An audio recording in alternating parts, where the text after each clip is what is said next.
Maranatha. ಇಂದು 29 June 2025.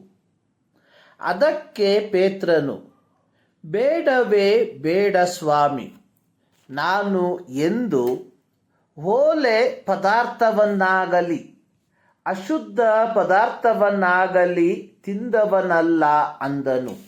ಅಪೊಸ್ತಲರ ಕೃತ್ಯ 10ನೇ ಅಧ್ಯಾಯ 14ನೇ ವಾಕ್ಯ.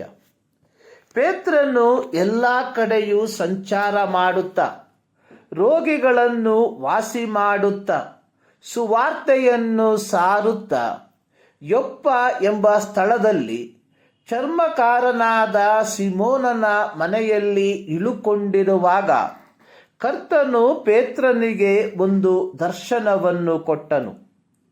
ಪೇತ್ರನು ಕಂಡಂತಹ ದರ್ಶನ ಅನ್ನುವಂಥದ್ದು 4 ಮೂಲೆಗಳನ್ನು ಹಿಡಿದಿದ್ದ ಒಂದು ಜೋಳಿಗೆಯು ಆಕಾಶದಿಂದ ಭೂಮಿಯ ಮೇಲೆ ಇಳಿಯುವುದನ್ನು, ಆ ಜೋಳಿಗೆಯ ಒಳಗೆ ಸಕಲ ವಿಧವಾದ ಪಶುಗಳು, ಕ್ರಿಮಿಕೀಟಗಳು, ಹಕ್ಕಿಗಳು ಇದ್ದವು.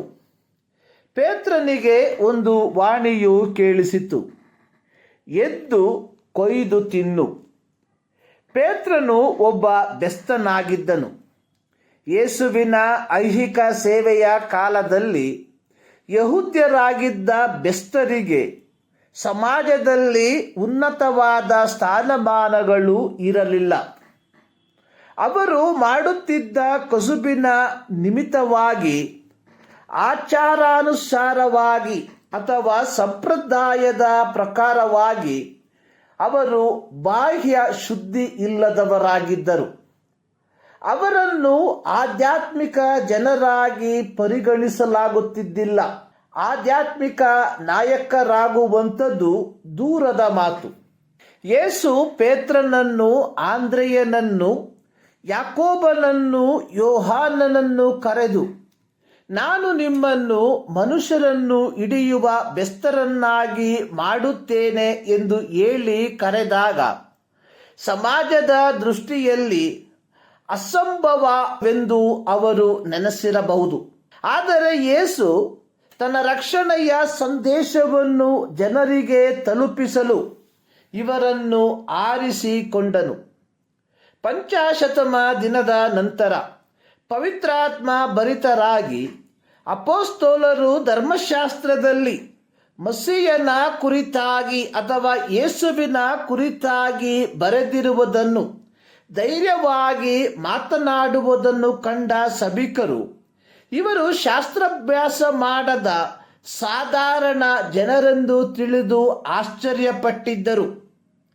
ಯೇಸು ಇವರನ್ನು ಆರಿಸಿಕೊಂಡಂತಹ ಉದ್ದೇಶ ಮಾರ್ಕ 3:15 ಬರೆದಿರುವ ಪ್ರಕಾರ ಅವರು ತನ್ನ ಸಂಗಡ ಇರಬೇಕೆಂತಲೂ ದೆವ್ವಗಳನ್ನು ಬಿಡಿಸುವ ಅಧಿಕಾರವುಳ್ಳವರಾಗಿ ಸುವಾರ್ತೆಯನ್ನು ಸಾರುವುದಕ್ಕೆ ತಾನು ಅವರನ್ನು ಕಳುಹಿಸುವೆನೆಂತಲೂ ಆ 12 ಮಂದಿಯನ್ನು ಆರಿಸಿ ನೇಮಿಸಿದ್ದನು.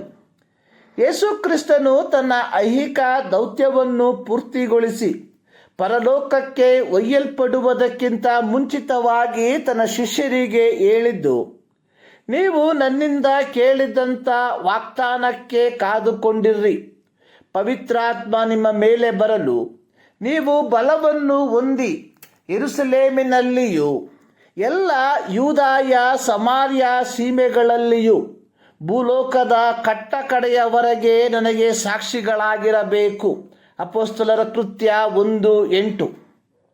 50ಮ ದಿನದಂದು ಪವಿತ್ರಾತ್ಮ ಭರಿತನಾಗಿದ್ದ ಪೇತ್ರನು ಯೂದಾಯ, ಗಲಿಲಾಯ ಸೀಮೆಗಳಲ್ಲಿ ಸಂಚಾರ ಮಾಡುತ್ತಾ ಸುವಾರ್ತೆಯನ್ನು ಸಾರುತ್ತಾ ಬರುತ್ತಿರಲಾಗಿ ಕರ್ತನು ಅವನಿಗೆ ತೋರಿಸಿದಂತಹ ದರ್ಶನ ಅಪೊಸ್ತಲರ ಕೃತ್ಯ 1ನೇ ಅಧ್ಯಾಯದ 8ನೇ ವಾಕ್ಯದಲ್ಲಿ ಮುಂತಿಳಿಸಿದಂತೆ ಭೂಮಿಯ ಕಟ್ಟಕಡೆಯವರೆಗೆ ನನಗೆ ಸಾಕ್ಷಿಗಳಾಗಿರಬೇಕು ಎಂದು ದೇವರು ತೋರಿಸಿದ ದರ್ಶನಕ್ಕೆ ಪೇತ್ರನ ಪ್ರತ್ಯುತ್ತರ, ಯಹೂದ್ಯರ ಸಂಪ್ರದಾಯದ ಪ್ರಕಾರವಾದ ಉತ್ತರವಾಗಿತ್ತು ಹೊರತು ಪಂಚಾಶತಮ ದಿನದಂದು ಹೊಂದಿಕೊಂಡಿದ್ದ ಪವಿತ್ರಾತ್ಮನ ಪ್ರಕಾರವಾದ ಉತ್ತರವಾಗಿರಲಿಲ್ಲ.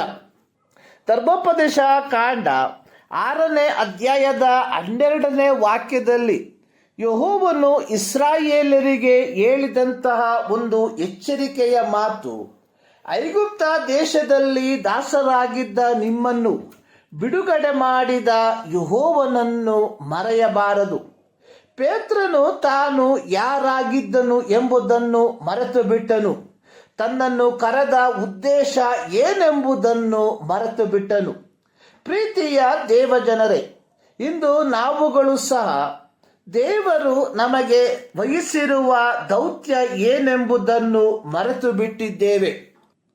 ಭೂಮಿಗೆ ಉಪ್ಪಾಗಿ, ಲೋಕಕ್ಕೆ ಬೆಳಕಾಗಿ ಸುವಾರ್ತೆಯನ್ನು ಪ್ರಸರಿಸಬೇಕಾಗಿದ್ದ ನಾವುಗಳು ಇಂದು ಸಾರವಿಲ್ಲದ ಉಪ್ಪಾಗಿ ಮಾರ್ಪಟ್ಟಿರುವಂಥವರಾಗಿದ್ದರೆ, ಈ ಸುಪ್ರಸನ್ನತೆಯ ಕಾಲದಲ್ಲಿ ಸಾರವಿರುವ ಉಪ್ಪಾಗಿ ಕತ್ತಲೆಯ ಲೋಕದಲ್ಲಿ ಬೆಳಕಾಗಿ ಮಾರ್ಪಟ್ಟು ಅನೇಕರನ್ನು ಶಿಷ್ಯತ್ವದ ಹಾದಿಗೆ ನಡೆಸುವಂಥವರಾಗಿರುವ ಈ ಮುಂಜಾನೆಯಲ್ಲಿ ಸರ್ವಶಕ್ತನಾದ ದೇವರು ಈ ಆಲೋಚನೆಯ ಮೂಲಕ ನಿಮ್ಮನ್ನು ಆಶೀರ್ವದಿಸಲಿ.